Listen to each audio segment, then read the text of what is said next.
Hi there everybody, welcome to this channel. Today we are going to talk a little bit about scams and the ways to sort of try to avoid them. Now, scams can be both on the commissioner side and unfortunately also on the artist side, so both parties are at risk.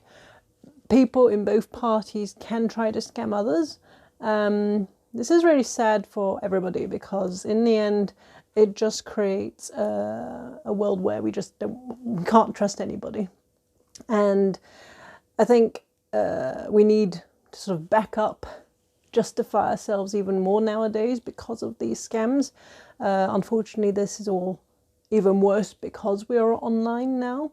Nowadays, a lot of people buy things online and so they do not see the merchandise, they do not know who is selling, they do not know if the work is really what is promised in the photos, for example. And so it becomes really difficult to know who you can trust. Personally, as a beginner fursuit maker, it's really difficult to see how somebody can trust you by sending so much money to you when you have an order. A full suit is going to be 2,000, 3,000, maybe even more for other makers. It's a lot of money, and a lot of people have been scammed whilst commissioning artists, or so-called artists, let's say, because they have not checked up enough. Do your homework before commissioning somebody.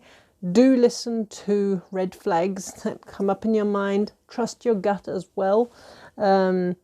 If anyone's making you uncomfortable either way, obviously, whether it's a scam or not, you do not want to work with these people, whether, as I said, artist or commissioner alike.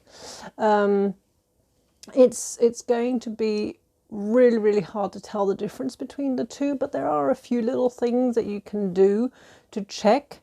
On the pre-made front, I have seen many people say, put an object. Now watch out, do change out the object sometimes, because a lot of people use a spoon, say take a photo of the fursuit with a spoon, and after a while that, I think some people can probably Photoshop it easily or already have something prepared. I don't know how they could do it, but try different items. Maybe ask for more photos of that item or something with the date on it. It's really hard to provide enough proof so that you know that you are paying for what you're seeing. So many people have had their images stolen and used as publicity for a scammer. And this is where you have to check and double check for pre-mades. Make sure that the character does not already exist. You've got a lot of picture searches via Google that you can use to try to see whether these images have been used elsewhere, and see if you can find somebody who seems to own that character already, maybe. Unfortunately, you have a lot of rip-offs of fursuit costumes, that the original fursuit costume is used as the photo, and then what you receive is going to be something of really bad quality or maybe nothing at all. So I mean, in case of pre-mades, I think it's a lot harder, because obviously it's going to be something you're going to buy on the spur of the moment. I mean, it's something the payment goes through in a few moments, so I think that might be harder. Maybe see to pay through PayPal.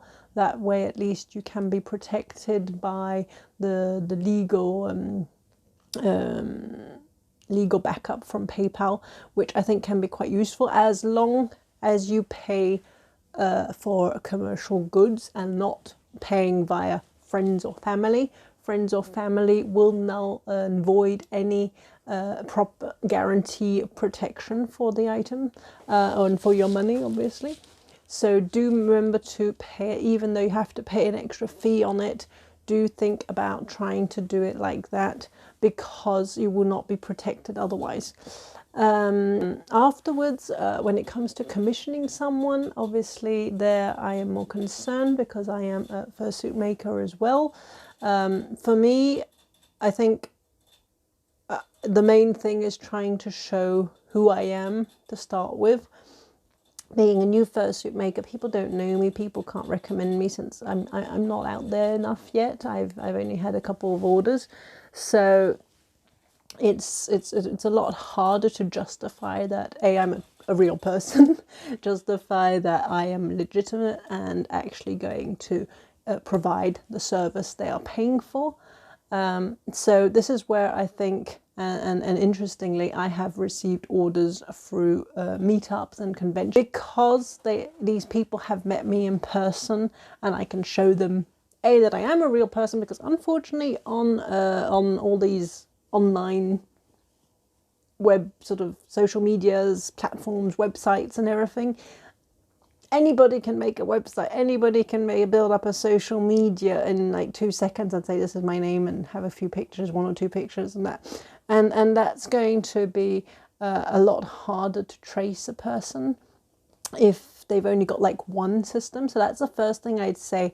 If you're looking into a maker, check what other platforms they have. If there are other platforms, their name with their social media, with like a follow-up, even if it's not that old, at least if there's material and it's well structured, there's like a brand name, there's a coherence to all the different pieces.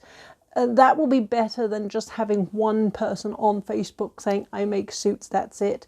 Because that's so much quicker to set up, and people can hop from one account to another and close the account when they've scammed someone.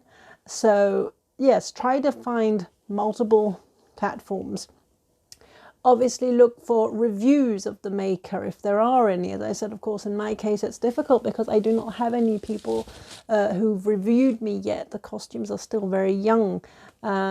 I will be sending out a message to my customers to help review, fill in on the sort of known websites, so that I can sort of get a following where I'm sort of confirmed as a real artist. And I think that's the first step. Then, yes, you've got to check the legitimacy of this person. Can you find this character or person elsewhere in other pictures? What about their social media? Who has met them? Find out more about them. Check their pictures. Same thing. You get the Google image check where you can try to find any similar photos. That will also come up, and obviously if it's under different names and everything, be careful.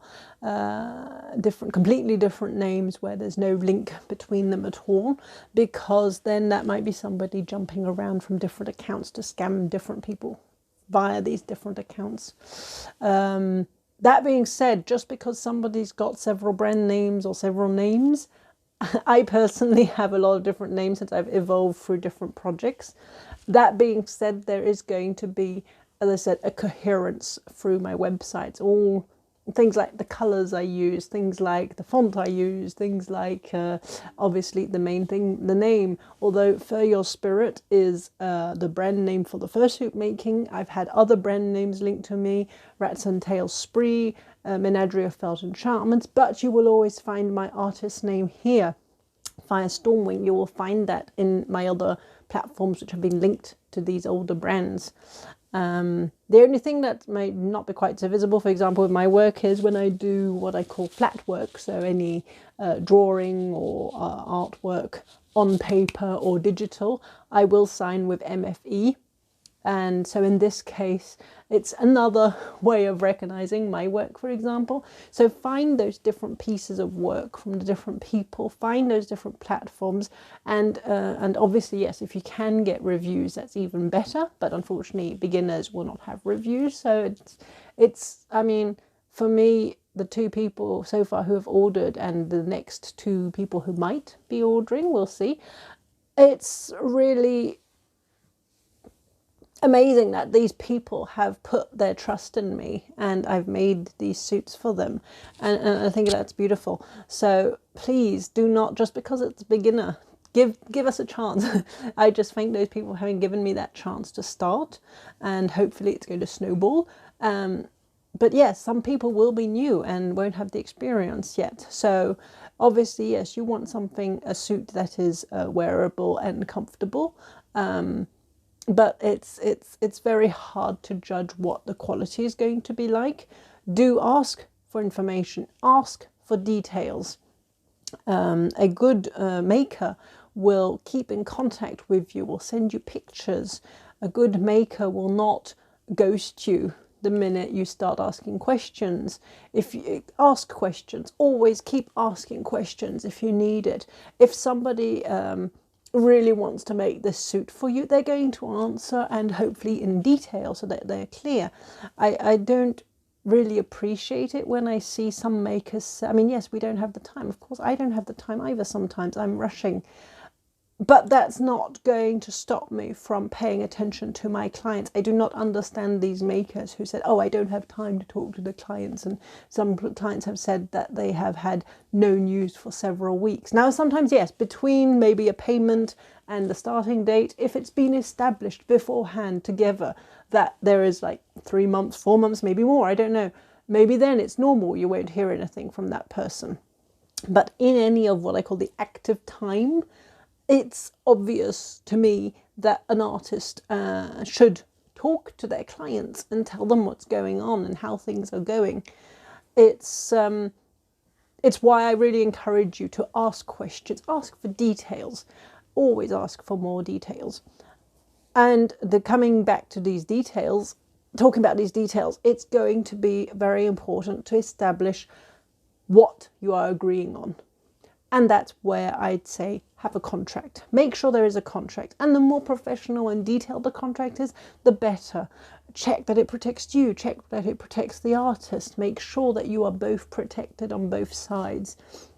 And that way you know, unfortunately, maybe not, but at least you've got more chances of avoiding scammers.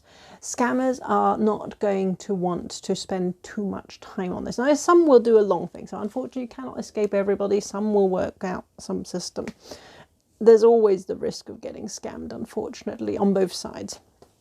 But you can reduce it by immediately getting out those ones who push you, who bully you into signing a contract, who bully you into ordering, who bully you into anything. You should not be bullied by anybody. Both sides, as I said.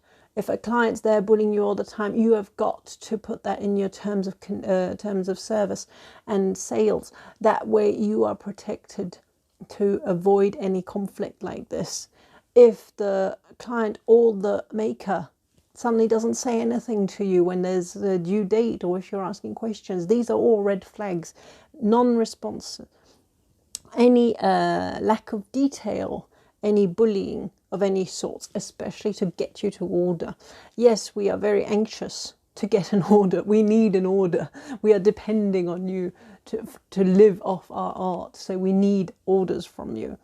But that will not excuse us to and allow us to bully you into ordering. We cannot, and I really hate it when people are there guilt tripping people into buying a suit, like, oh, please, I don't have much money. And same way with the artists as well, gets a lot of guilt trips from the commissioners saying, oh, I don't have much money, can you make the price lower? It's not fair. We are working hard for this, so it's not fair either. It's let's say it's not a scam, but it's an indirect scam, and certainly it's bullying as well, and disrespectful on both fronts, to ask an artist to work for less. A fursuit is not a necessity, it's a luxury item. So when you order a fursuit, you have to plan ahead. You are paying out this sum of money, which can, as I said, can be very high, 2,000, 3,000, maybe more. Some people pay a lot more even.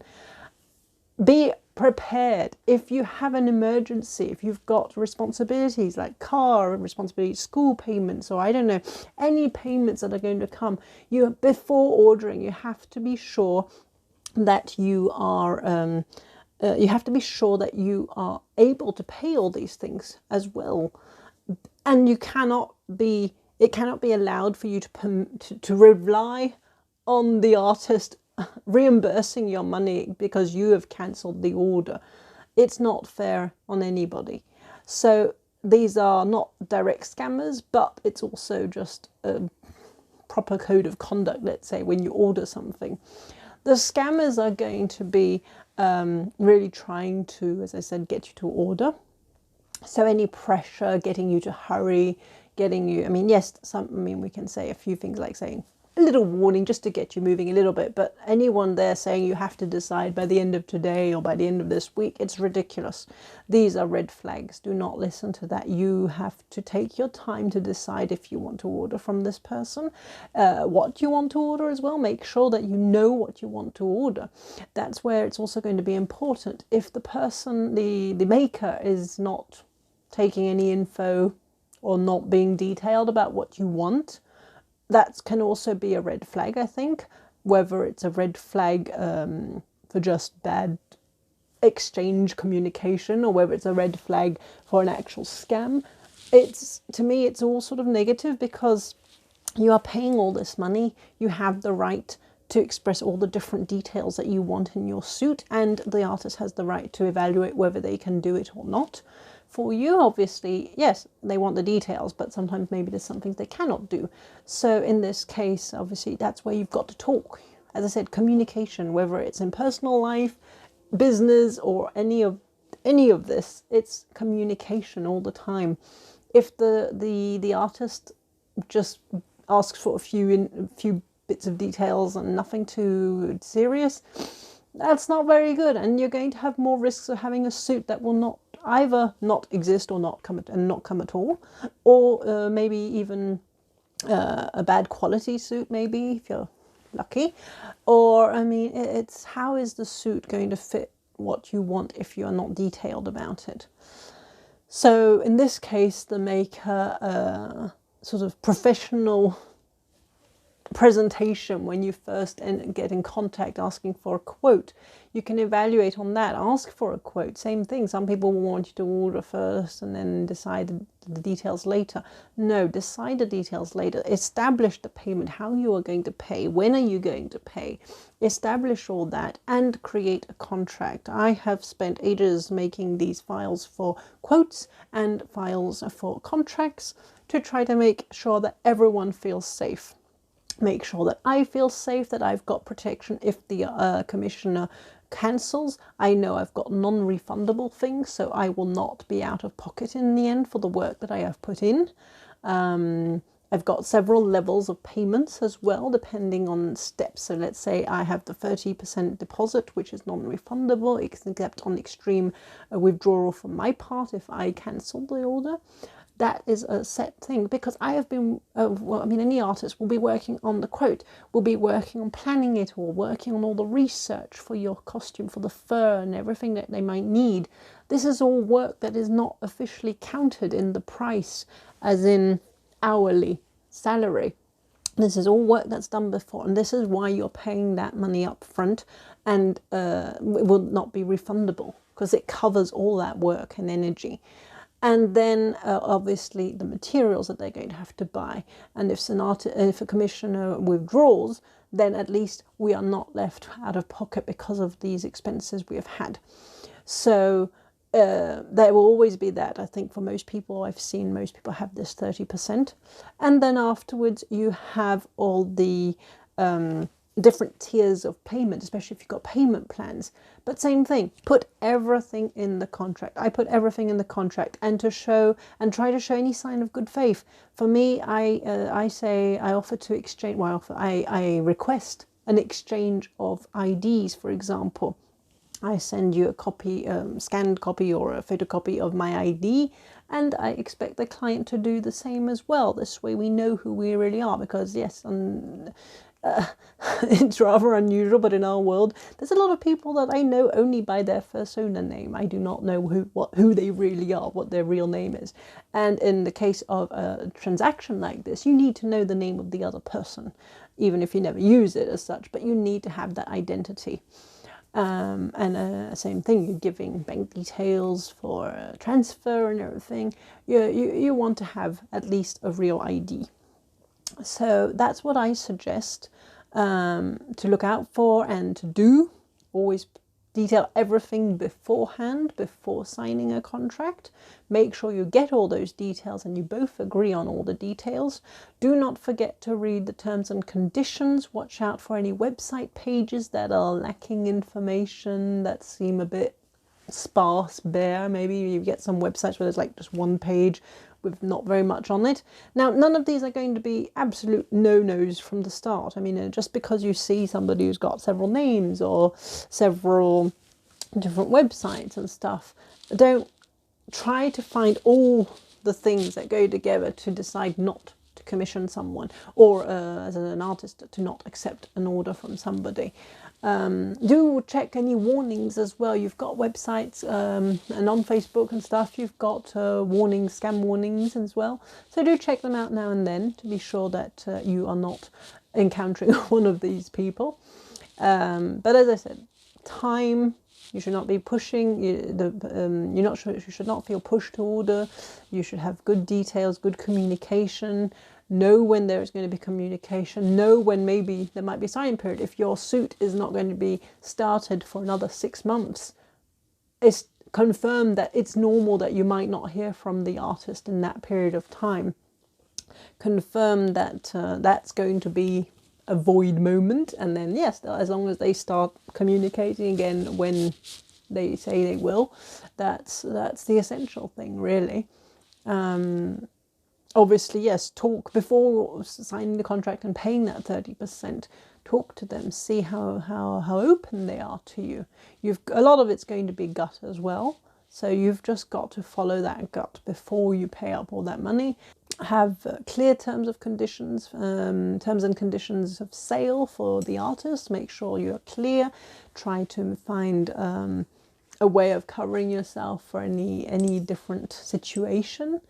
And obviously, yes, no bullying on either side. It's really hard nowadays online to know. So any other form of communication can be good. For example, for me, I like to do the quotes I was going to say in person. No, not in person, but either via Skype or on a telephone call or something like that, so that at least we can hear each other's voices. We know there's another person there.